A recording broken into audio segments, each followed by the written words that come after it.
Hello everyone, this is Bushra Rizwan. Welcomes you in Vidyahar. तो students, आज का ये जो वीडियो है ये है सोशल साइंस का। हमारी जो बुक है सोशल साइंस की, डेमोक्रेटिक पॉलिटिक्स पार्ट सेकेंड, उसका हम चैप्टर पढ़ने वाले हैं। Second chapter federalism. फेडरलिज्म ये जो चैप्टर है बहुत ही सिंपल चैप्टर है, बहुत ही इजी चैप्टर है। यहाँ पे कुछ पॉइंट के साथ में इस चैप्टर को हम लोग बहुत अच्छे से समझ लेंगे, क्योंकि जो हमारी बुक है उसमें काफ़ी ज़्यादा डिटेल दी गई है। तो यहाँ पे इस क्लास में आपको जो मेन पॉइंट्स है वो आपको मिलेंगे, तो उसी चैप्टर को हम लोग पढ़ने वाले हैं। ये जो चैप्टर है फेडरलिज्म, ये 2 क्लास में आपका पूरा होगा, यानी कि इस चैप्टर के आपके 2 वीडियोस मिलेंगे। तो आज ये जो वीडियो है फेडरलिज्म के ऊपर, ये हमारा फर्स्ट वीडियो है, यानी कि इस वीडियो में हम लोग चैप्टर को बिल्कुल स्टार्ट से, यानी कि शुरुआत से ही शुरू करते हैं यहाँ से। तो चलिए हम लोग बात करते हैं फेडरलिज्म की। ठीक है, जो हमारा चैप्टर है फेडरलिज्म, जैसे कि आप सभी लोग जानते हैं, हम लोगों ने जब पावर शेयरिंग चैप्टर पढ़ा था तो पावर शेयरिंग में हमने जाना था कि किस तरीके से पावर को शेयर करने से, यानी कि आपस में बांटने से क्या होता है, यूनिटी बनी रहती है। किसी भी नेशन की, किसी भी देश के एक यूनिटी बनी होती है जब पावर को शेयर किया जाता है। जहाँ पे माइनॉरिटी ये नहीं समझते हैं कि मतलब कि उनका सम्मान नहीं दिया जा रहा है, या उनकी संख्या देश में कम है इसलिए उनको राइट्स नहीं मिल रहे हैं। सबको बराबर के राइट्स मिलते हैं। इनफैक्ट जो माइनॉरिटी होते हैं, यानी कि अल्पसंख्यक होते हैं, उनको कुछ एक्स्ट्रा प्रिविलेज भी दिया जाता है।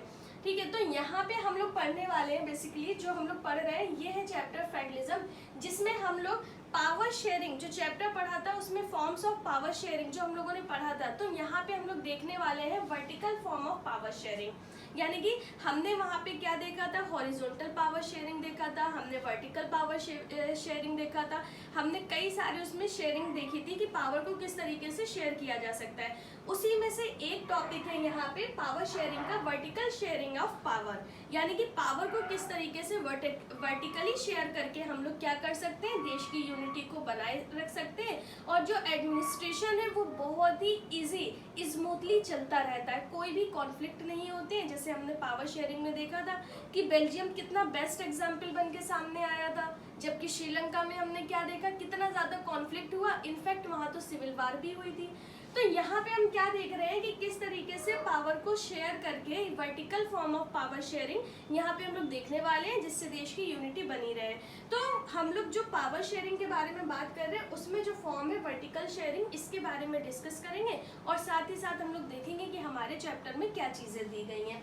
तो the chapter introduces the vertical sharing of power between different levels of government at central and state levels. जैसे कि आप सभी जानते हैं वर्टिकल का मतलब क्या होता है। तो चलिए, वर्टिकल क्या होता है, जैसे कि अगर हम लोग बात करेंगे तो देखिए इस टाइप में, ठीक है, आपको ऐसे लाइन दिखेगी, हॉरिजॉन्टल ये स्लीपिंग लाइन होती है, और वर्टिकल आपकी क्या होती है, स्टैंडिंग लाइन होती है। तो यहाँ पे हम क्या देख रहे हैं कि पावर को किस तरीके से, पावर को शेयर किया जाता है। कैसे शेयर किया जा रहा है, अगर हम लोग बात करेंगे कि जब हम लोग फेडरलिज्म के बारे में बात करते हैं या फेडरल गवर्नमेंट के बारे में बात करते हैं, तो यहाँ पे कई टीयर्स होते हैं, 2 या 2 से ज्यादा टीयर होते हैं, उसमें पावर को शेयर किया जाता है। अब ये 2 टीयर कौन कौन से होते हैं, एक होती है सेंट्रल गवर्नमेंट और एक होती है स्टेट गवर्नमेंट। यानी कि गवर्नमेंट की जो पावर है सेंट्रलाइज ना करके, किसी एक के हाथ में ना देके, यहाँ पे पावर को डिस्ट्रीब्यूट किया जाता है। कुछ पावर किसको दे दी जाती है, सेंट्रल गवर्नमेंट को, यानी कि जो केंद्र की सरकार होती है जो पूरे देश में अपने रूल्स को लागू करवा सकती है। वहीं पे कुछ पावर किसको दी जाती है, तो कुछ पावर यहाँ पे दी जाती है स्टेट गवर्नमेंट को, यानी कि वो अपने क्षेत्र के अकॉर्डिंग, क्या नीड है लोगों की, क्या जरूरत है, इसके अकॉर्डिंग वो क्या करते हैं, अपनी पावर का यूज करते हैं। और कभी कभी हमें ऐसी भी कंट्रीज देखने को मिलती है जहाँ पे 3rd टियर ऑफ गवर्नमेंट आपको देखने को मिलेगी, यानी कि तीसरी टाइप की गवर्नमेंट, जो कि लोकल गवर्नमेंट कहलाती है, कम्युनिटी गवर्नमेंट। जैसे कि हम लोगों ने बेल्जियम में देखा था कि वहाँ पे किस तरीके से कम्युनिटी गवर्नमेंट थी, जो लैंग्वेज के आधार पे लोगों के क्या नीड है उसको वो पूरा कर रही थी अपनी अपनी कम्युनिटी के। तो यहाँ पे हम क्या देख रहे हैं, वर्टिकल पावर शेयरिंग देख रहे हैं, जिसमें क्या होता है, सेंट्रल और स्टेट लेवल की गवर्नमेंट होती है, जिसमें आपस में पावर को डिस्ट्रीब्यूट किया जाता है। क्लियर हो गया। Now see the next point, We also learn about decentralization of power in a federal country। साथ में हम लोग ये भी देखते हैं कि फेडरल कंट्री में किस तरीके से पावर को डिसेंट्रलाइज किया जाता है। डिसेंट्रलाइज का मतलब क्या होता है सेंटर में पावर, किसी एक के पास पावर केंद्रित ना रहे, पावर ना हो, जबकि पावर को क्या किया जाए, सब में डिस्ट्रीब्यूट किया जाए, सबका मतलब जो अथॉरिटी है उनमें डिस्ट्रीब्यूट किया जाए, ताकि किसी के पास एक्सट्रीम पावर ना हो। जैसे हम लोग मोनार्क सिस्टम में देखते थे, जैसे हम डिक्टेटरशिप में देखते थे, उसमें क्या होता था, पावर किसी एक के हाथ में होती थी, वो जो चाहे वैसा डिसीजन ले सकता था, बाकी उसे किसी से कोई फर्क नहीं पड़ता था। तो फेडरल गवर्नमेंट में हम क्या देखते हैं, फेडरल कंट्री में क्या देखते हैं कि जो पावर है वो डिसेंट्रलाइज होती है, यानी कि वो डिस्ट्रीब्यूटेड होती है। And types of federalism with special focus on different levels of power distribution in the Indian context. और यहाँ पे हम लोग बात करेंगे पावर के डिफरेंट लेवल को, किसके कॉन्टेक्स्ट में, इंडिया के कॉन्टेक्स्ट में। क्लियर हो गया, यानी कि हमें कॉन्सेप्ट समझ में आ गया कि इस चैप्टर में बेसिकली हम लोगों को क्या पढ़ना है, हम लोगों को यहाँ पे वर्टिकल शेयरिंग ऑफ पावर को यहाँ पे हम लोगों को पढ़ना है। Now see the next point. अभी जैसे हम लोग बात कर रहे हैं फेडरलिज्म फेडरलिज्म फेडरलिज्म, तो आखिर फेडरलिज्म होता क्या है? अगर हमसे डेफिनेशन पूछी जाएगी, एग्जाम में क्वेश्चन आ जाएगा व्हाट इज फेडरलिज्म, तो हम लोग क्या आंसर देंगे? तो यहाँ पे हम लोग उसकी डेफिनेशन समझ लेते हैं। अभी तो आपको समझ में आया ना कि फेडरलिज्म का मतलब क्या होता है, जहाँ पे वर्टिकली पावर को शेयर किया जाता है, जहाँ पे दो या दो से ज्यादा टियर ऑफ गवर्नमेंट होती है। तो यहाँ पे अगर हम लोगों को डेफिनेशन देखना है तो देखिए क्या लिखा हुआ है, federalism is a system of government. Federalism is a system of government in which the power is divided between a central authority. यानी कि जो फेडरलिज्म है वो एक ऐसा सिस्टम है गवर्नमेंट का जहाँ पे पावर को सेंट्रल अथॉरिटी में डिवाइड किया जाता है, या इसकी जो वेरियस कॉन्स्टिट्यूएंट यूनिट्स होती हैं उसमें कंट्री में डिवाइड किया जाता है। कॉन्स्टिट्यूएंट यूनिट का मतलब यहाँ पे अगर हम लोग बात करेंगे तो देश में कई सारी कॉन्स्टिट्यूएंसीज बनाई जाती हैं। खासकर अगर हम लोग बात करेंगे तो ये जो कॉन्स्टिट्यूएंसीज बनती हैं, यानी कि एरिया डिक्लेयर किए जाते हैं, डिवाइड किए जाते हैं। मान लीजिए पूरी कंट्री है, इसमें कॉन्स्टिट्यूएंसीज बनती हैं, तो कैसे बनती हैं, वहाँ की पॉपुलेशन के अकॉर्डिंग बनती है। यानी कि जहाँ की डेंस पॉपुलेशन होती है वहाँ की कॉन्स्टिट्यूएंसीज आपको छोटे एरिया, स्मॉल एरिया की मिलेगी। जहाँ पे जो पॉपुलेशन है वो स्कैटर्ड है, यानी कि फैली हुई है, वहाँ की कॉन्स्टिट्यूएंसीज आपको कैसी मिलेगी, बड़ी एरिया वाइज बड़ी मिलेगी। तो कॉन्स्टिट्यूएंसीज की जो गवर्नमेंट होती है, सीधा से अगर हम लोग बात करते हैं कि central government and state government, यानी कि केंद्र सरकार और राज्य सरकार, इस टाइप की जो गवर्नमेंट होती है, ये पावर को डिस्ट्रीब्यूट किया जाता है, इसको हम लोग कहते हैं फेडरल सिस्टम ऑफ, या हम लोग फेडरलिज्म इसको बोलते हैं, system of government. Clear? Now see the next point. Federation has two level of government, यानी कि फेडरेशन में हम लोग क्या देखते हैं कि ये गवर्नमेंट में दो लेवल होते हैं, कम से कम दो लेवल होते हैं। अब तीसरा लेवल कौन सा अभी हमने बताया था, तो तीसरा लेवल था आपका कम्युनिटी गवर्नमेंट, या हम लोग बात करेंगे लोकल गवर्नमेंट। तो यहाँ पे हम लोग क्या देखने वाले हैं कि फेडरलिज्म में या फेडरेशन में हम लोग क्या देखते हैं कि लेवल ऑफ गवर्नमेंट मिलता है। खासकर अगर हम लोग बात करेंगे कम से कम दो लेवल, जैसे कि सेंट्रल गवर्नमेंट और state government. C the next point. Both these levels of government enjoy their power independent of the other. अब ये जो दोनों आपकी लेवल है ना गवर्नमेंट की, ये क्या करती हैं, ये अपनी अपनी पावर को एंजॉय करती हैं इंडिपेंडेंटली, यानी कि कोई भी दोनों लोग एक दूसरे में इंटरफेयर नहीं करते। यानी कि अगर स्टेट गवर्नमेंट को जो पावर दी गई है वो अपनी पावर का यूज करेंगे अपने क्षेत्र में, ठीक है, अपने अपने क्षेत्र में। और अगर सेंट्रल गवर्नमेंट को जो पावर मिली है वो अपने क्षेत्र में उस पावर का यूज करेंगे। कोई भी एक दूसरे के साथ में कॉन्फ्लिक्ट नहीं करता है, ना ही कोई इंटरफेयर एक दूसरे के डिसीजन में या पावर में करता है। तो यहाँ पे इंडिपेंडेंटली दोनों को ये पावर मिली होती है।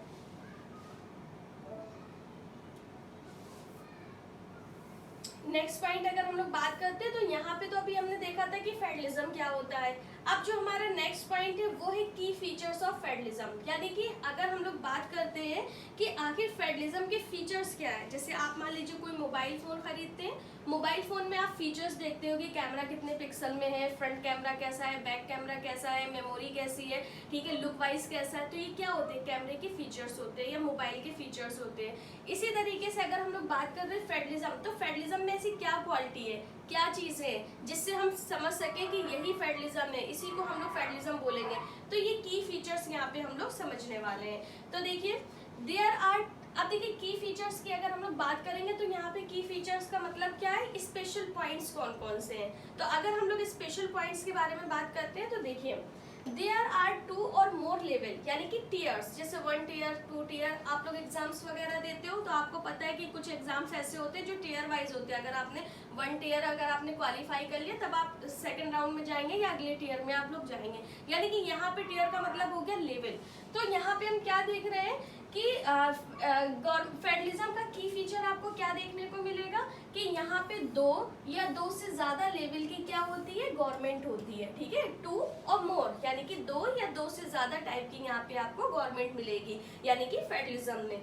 नेक्स्ट पॉइंट देखिए, different tears of government govern the same citizens. अच्छा, ऐसा होता है कि अलग अलग टाइप की जो गवर्नमेंट है, अब देखिए 2 टाइप की अगर हमें गवर्नमेंट दिख रही है, 2 लेवल की, एक अगर हम लोग बात करेंगे सेंट्रल की और एक बात करेंगे स्टेट की, तो यहाँ पे हमें क्या देखने को मिल रहा है कि दोनों टाइप की गवर्नमेंट है, दोनों के पास पावर है।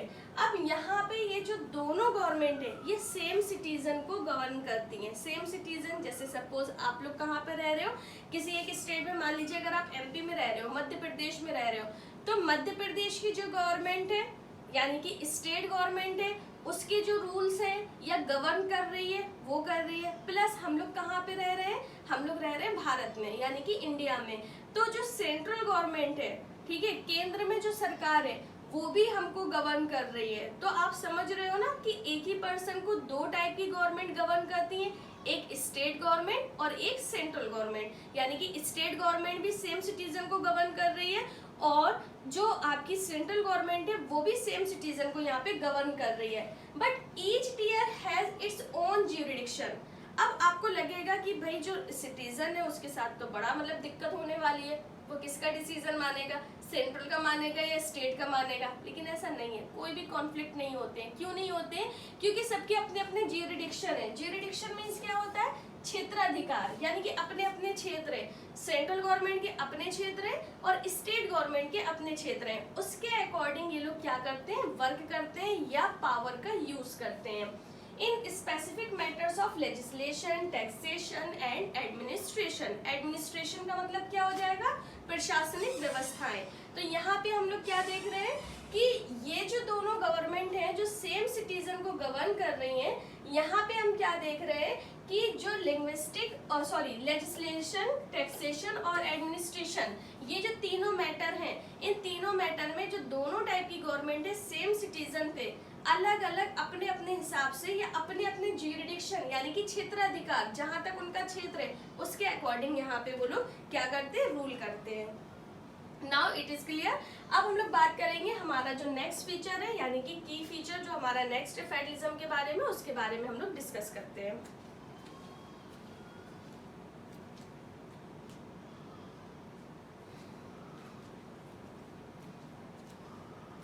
See the next point. The jurisdiction of the respective levels or tier of government are specified in the constitution. अब आपको लगेगा कि किसका कौन सा क्षेत्र होता है, jurisdiction, क्षेत्राधिकार, जैसे कि अभी हमने बात करी थी। तो सेंट्रल गवर्नमेंट के पास में कौन सा क्षेत्राधिकार है या स्टेट गवर्नमेंट के पास में कौन सा है। तो यहाँ पे हम क्या देखते हैं कि कहीं ऐसा ना हो दोनों के बीच में कॉन्फ्लिक्ट हो जाए। वो कहते हैं भैया इस मैटर पे हम पावर का यूज करेंगे, वो कहेंगे हम इसकी पावर हमें चाहिए, तो दोनों में तो कॉन्फ्लिक्ट हो सकता है ना। सेंट्रल गवर्नमेंट और स्टेट गवर्नमेंट हर बार तो आपस में कभी बन नहीं सकती है, कभी ना कभी तो प्रॉब्लम हो सकती है। लेकिन हमारे यहाँ या फेडरल गवर्नमेंट में ऐसे कोई भी प्रॉब्लम नहीं होती है। क्यों नहीं होती है? क्योंकि किसी भी कंट्री को चलाने के लिए एक रूल बुक होती है। डेमोक्रेटिक कंट्री की अगर हम लोग बात करेंगे या फेडरल नेशन के बारे में हम लोग बात करेंगे तो एक कॉन्स्टिट्यूशन होता है जिसको हम लोग रूल बुक भी कह सकते हैं, जिसके अकॉर्डिंग कैसे देश को चलाना है सारी चीजें, उसमें सब चीजें मेंशन होती हैं, लिखी होती हैं। तो यहाँ पे भी सेंट्रल गवर्नमेंट और स्टेट गवर्नमेंट के पास में कौन कौन सी पावर है, कौन कौन से ज्यूरिडिक्शन है यानी कि क्षेत्राधिकार है, ये सारी चीजें मेंशन होती हैं कॉन्स्टिट्यूशन में और अकॉर्डिंग टू कॉन्स्टिट्यूशन उन्हें वो पावर दी जाती है। तो the jurisdictions of the respective levels और tiers of government are specified in the constitution, यानी कि कॉन्स्टिट्यूशन में सारी चीजें मेंशन है या कॉन्स्टिट्यूशन के अकॉर्डिंग वर्क करते हैं। So the existence and authority of each tier of government is constitutionally guaranteed. इसलिए जो कॉन्स्टिट्यूशन में जो भी अधिकार दिए गए हैं, जो भी अथॉरिटी को जो भी पावर दी गई है पहले से ऑलरेडी मेंशन है, उसी के आधार पे वो लोग अपने अपने क्षेत्र के ऊपर ध्यान देते हैं या वर्क करते हैं। Clear? Now see the next point.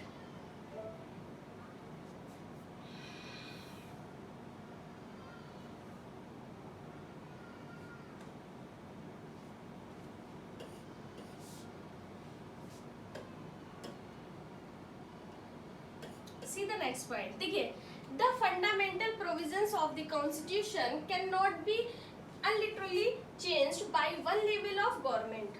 अच्छा होता क्या है, जैसे कि फंडामेंटल माने क्या हो जाएगा, मूलभूत, जैसे फंडामेंटल राइट अगर हम लोग बात करते हैं तो मूलभूत अधिकार हो गया, ठीक है, जो मूल मेन चीज होती है जिसके आधार पे सारी बात कही गई है, ठीक है, मूल, जिसको हम लोग रूट भी कह सकते हैं, कभी कभी कोई वर्ड होता है उसको हम लोग रूट वर्ड बोलते हैं, जिसका सेंस सेम होता है और वो वर्ड जिसके साथ लगा दिया जाता है उसी का सेंस उससे जुड़ जाता है, ठीक है। तो यहाँ पे भी फंडामेंटल का मतलब क्या हो जाएगा, मूल भावना से लिया जाएगा।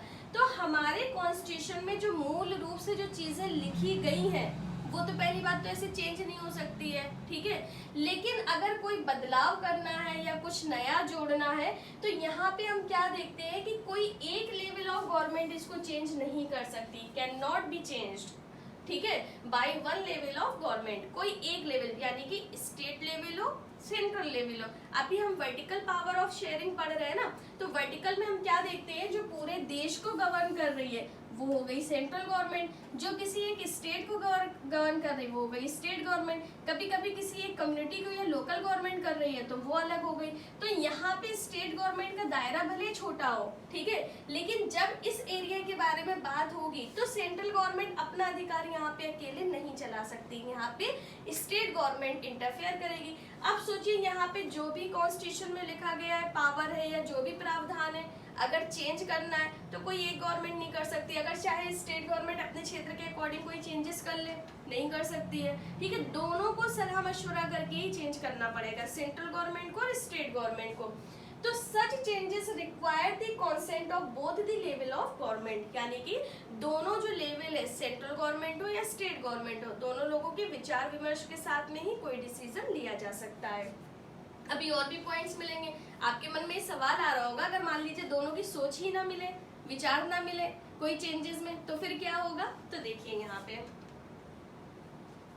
देखिए, तो फिर क्या होता है, कोर्ट्स होते हैं, हॉरिजॉन्टल पावर ऑफ डिस्ट्रीब्यूशन हमने पढ़ा था ना, हॉरिजॉन्टल पावर, जो पावर को शेयर किया गया था, तो उसमें हमने पढ़ा था legislature, executive and jurisdiction, sorry अगर हम लोग बात करें जुडिशरी, ठीक है, तो ये 3 हमने ऑर्गन्स पढ़े थे जहाँ पे हॉरिजॉन्टल पावर शेयरिंग की बात हुई थी।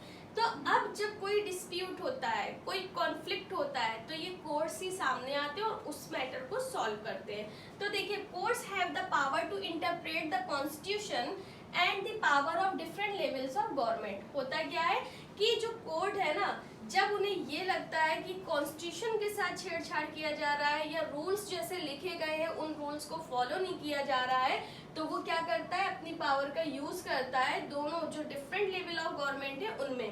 कैसे, the highest court acts as an umpire in if disputes arise between different levels of government in the exercise of their respective power, यानी कि हमारे कॉन्स्टिट्यूशन में साफ लिखा है कि अगर दोनों गवर्नमेंट में, स्टेट गवर्नमेंट और सेंट्रल गवर्नमेंट, सोचिए जब कॉन्स्टिट्यूशन लिखा गया तो बहुत आगे की सोच रखी गई कि कुछ भी हो सकता है, तो उसके लिए यहाँ पे क्या है कि दोनों टाइप की जो गवर्नमेंट है, सेंट्रल गवर्नमेंट और स्टेट गवर्नमेंट, जब इनके बीच में आपस में कोई भी कॉन्फ्लिक्ट होता है या कोई मैटर होता है, ठीक है, तो बीच में इंटरफेयर कौन करता है, कोर्ट्स यानी कि खुद ही संज्ञान में मामला लेता है और उन चीजों पे, जिस मुद्दे पे बहस हो रही है उस मैटर को सुलझाने की कोशिश करता है, ठीक है। तो यहाँ पे क्या हो जाएगा कि जो हाईएस्ट कोर्ट होते हैं वो क्या करते हैं, अंपायर की भूमिका निभाते हैं। जैसे क्रिकेट मैच में होता है ना, अंपायर जब कोई डिसीजन देना होता है तो अंपायर डिसीजन देता है कि आउट है या नहीं आउट है। नेक्स्ट पॉइंट देखिए, sources of revenue for each level of government are clearly specified to ensure its financial autonomy, यानी कि जो सोर्सेज ऑफ रेवेन्यू है, रेवेन्यू का मतलब क्या होता है, तो रेवेन्यू का मतलब होता है राजस्व, ठीक है, रेवेन्यू का मतलब होता है राजस्व। राजस्व का सीधा सा मतलब आप लोग समझ जाइए, जो राजकोष होता है, यानी कि जो धन होता है इकट्ठा, जो सरकार का धन होता है या हमारे देश का जो धन है, सरकारी धन, ठीक है। तो ईच लेवल जो गवर्नमेंट है, ये लोग अपने अपने लेवल में स्पेसिफाइड होते हैं कि किस स्टेट से कितना टैक्स मिल रहा है, कितना राजस्व इकट्ठा है, किस राज्य में कितना इन्वेस्ट करना चाहिए। तो दोनों लोग मिलके आपस में ये डिसीजन लेते हैं या जो इनकी ऑटोनॉमी होता है ये इसको ध्यान देते हैं, ठीक है, फाइनेंशियल ऑटोनॉमी। नेक्स्ट आप देखते हैं ऑब्जेक्टिव्स ऑफ फेडरल सिस्टम, ठीक है। नेक्स्ट पॉइंट हमारा क्या हो जाएगा, नेक्स्ट फीचर हो जाएगा द फेडरल सिस्टम दस हैज डुअल ऑब्जेक्टिव। अब हम क्या देखते हैं कि जो फेडरल गवर्नमेंट होती है यहाँ पे डुअल ऑब्जेक्टिव आपको देखने को मिलेंगे। डुअल ऑब्जेक्टिव आप समझ ही रहे हो, state government and central government. अब यहाँ पे जो स्टेट गवर्नमेंट और सेंट्रल गवर्नमेंट ये चीजें आपको देखने को मिल रही थी, जहाँ पे हम क्या देख रहे हैं कि पावर जो है वो बहुत इजीली शेयर की जा रही है पावर को, और कोई भी कॉन्फ्लिक्ट नहीं हो रहा है। अब यहाँ पे हम क्या देख रहे हैं कि डुअल ऑब्जेक्टिव हमें क्या देखने को मिल रहा है, इससे दो फायदे देखने को मिल रहे हैं। जैसे कि सेफगार्ड, क्या होता है जब पावर को शेयर कर दिया जाता है तो आपस में कॉन्फ्लिक्ट नहीं होते, जो लोग होते हैं जुड़े होते हैं उस नेशन से, तो वहाँ पे क्या होता है लोग अपने आप को सेफ फील करते हैं, एक दूसरे की हेल्प करते हैं। साथ में क्या होता है and promote unity of the country, और ये चीज हमें क्या शो करती है, यूनिटी शो करती है कंट्री की, यानी कि एकता दिखाई देती है। जैसे हमारे देश में आप देखेंगे कितनी डाइवर्सिटी पाई जाती है, चाहे वो लैंग्वेज हो, कल्चर हो, रिलीजन हो, इवन जो फिजिकल फीचर्स हैं यहाँ पे भी डाइवर्स चीज़ें आपको दिखती हैं, डाइवर्सिटी दिखती है, लेकिन तब भी हमारे यहाँ यूनिटी है, एकता है, इसीलिए हम लोग कहते हैं इनक्रेडिबल इंडिया।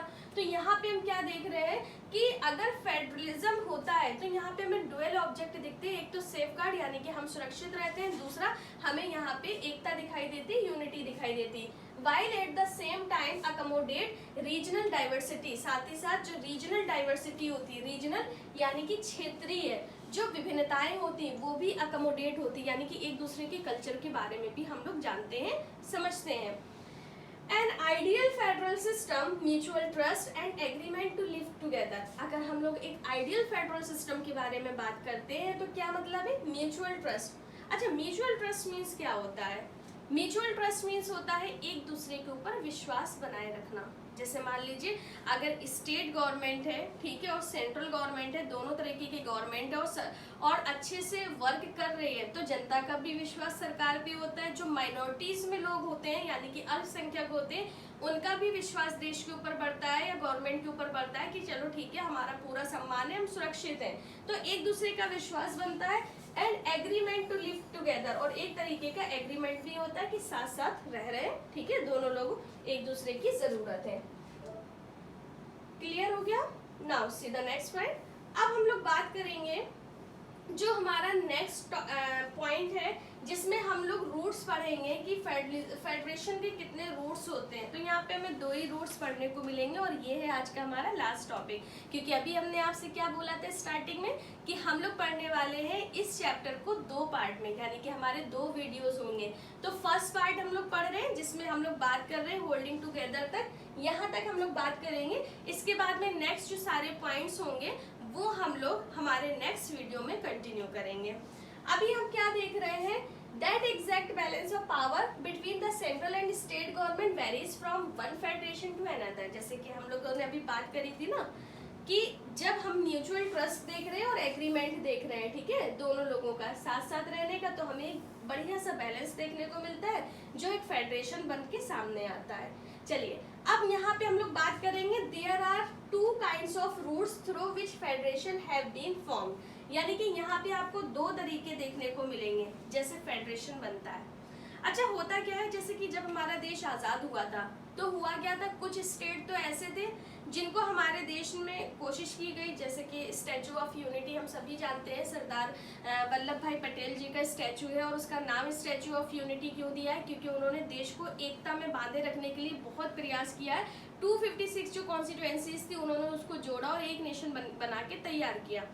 तो उन्होंने काफ़ी प्रयास करे, रिक्वेस्ट करी लोगों से, स्टेट से आपस में जुड़ने की, और इस तरीके से एक नेशन बन के सामने आया। इसीलिए उनको हम लोग स्टैचू ऑफ यूनिटी उनके स्टैचू को बोलते हैं।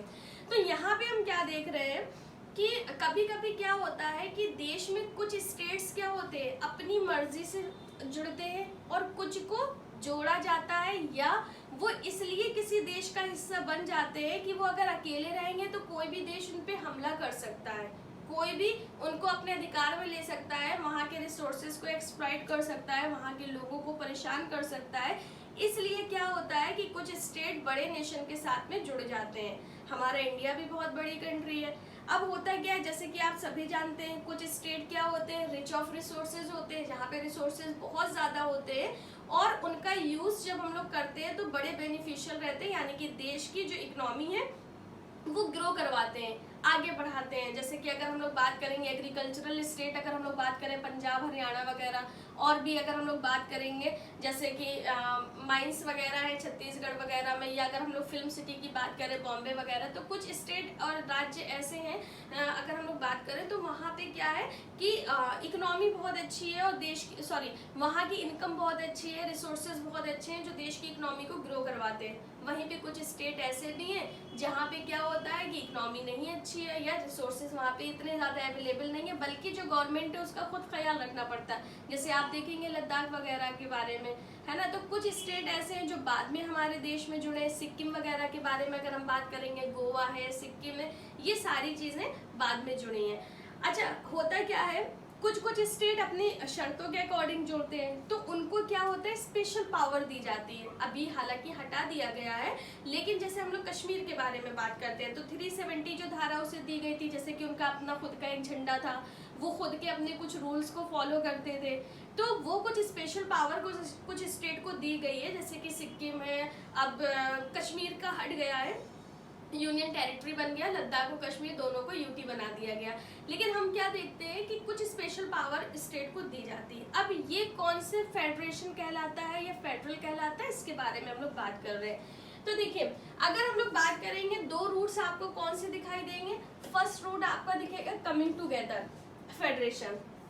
कमिंग टूगेदर फेडरेशन का मतलब क्या है, यहाँ पे जितने भी स्टेट्स होते हैं आपस में मिलकर एक यूनियन बनाते हैं, ठीक है, एक यूनियन बनाते हैं। तो देखिए, all the constituent states usually have equal power. तो होता क्या है, क्योंकि एक यूनियन बनाते हैं तो यहाँ की जो कॉन्स्टिट्यूएंट स्टेट्स होते हैं इनके पास में इक्वल पावर होती है, यानी कि एक समान पावर होती है। और ये क्या होते हैं, फेडरल गवर्नमेंट एक स्ट्रॉन्ग फेडरल गवर्नमेंट होती है। लाइक अगर हम लोग एग्जाम्पल के बारे में बात करेंगे, जैसे कि यूएसए, आप लोग देखते हैं यूएसए में 50 स्टार्स बने, तो वो 50 स्टेट को शो कर रहा है, यानी कि 50 ऐसे स्टेट हैं जो यूएसए में जुड़े हुए हैं। स्विट्जरलैंड, ऑस्ट्रेलिया, ये कुछ ऐसे स्टेट है या ऐसे नेशन है जहाँ पे स्टेट्स जितने भी हैं सबको इक्वल पावर मिली है। लेकिन अगर हम लोग बात करेंगे होल्डिंग टुगेदर के बारे में, तो होल्डिंग टुगेदर फेडरेशन में क्या होता है, यहाँ पे अक्सर देखा गया है जो कॉन्स्टिट्यूएंट यूनिट्स होती हैं वहाँ पे जो फेडरेशन आपको देखने को मिलेगा वहाँ अनइक्वल पावर्स मिलेंगी। अनइक्वल, जैसे कि अभी हमने बताया था कि जैसे कश्मीर को अलग थोड़ी सी पावर मिली हुई थी पहले, अभी नहीं है क्योंकि अब धारा 370 हटा दी गई है, सिक्किम वगैरह। तो कुछ ऐसी यूनिट्स है जहाँ पे स्पेशल पावर्स कुछ स्टेट को दी जाती है। ऐसे जो नेशन होते हैं या राष्ट्र होते हैं उनको होल्डिंग टुगेदर फेडरेशन बोलते हैं। जैसे कि फॉर एग्जांपल अगर हम लोग बात करेंगे इंडिया, स्पेन एंड बेल्जियम, तो यहाँ पे क्या मिलता है, कुछ चीज़ों को या कुछ लोगों को या कम्युनिटी को या स्टेट को एक्स्ट्रा पावर दी जाती है, ठीक है। तो ये क्या है, होल्डिंग टुगेदर फेडरेशन। क्लियर हो गया बेटा। उम्मीद करते हैं आप लोगों को इतने सारे पॉइंट्स एकदम क्लियर समझ में आए होंगे। ये था फेडरलिज्म का हमारा फर्स्ट पार्ट, क्योंकि अभी हमारा काफ़ी सारा चैप्टर बाकी है जो कि हम लोग अपने सेकंड पार्ट में कंप्लीट करेंगे। और आई होप आप लोगों को क्लियर समझ में आया होगा। जितना आप लोग सोच रहे थे कि बहुत ज़्यादा ये टफ है या फेडरलिज्म का मतलब क्या होता है, ये सारी कन्फ्यूज़न आपकी दूर हो गई होगी। तो चलिए मिलते हैं हमारे नेक्स्ट पार्ट में। अभी के लिए थैंक यू फॉर वॉचिंग मी। जय हिंद।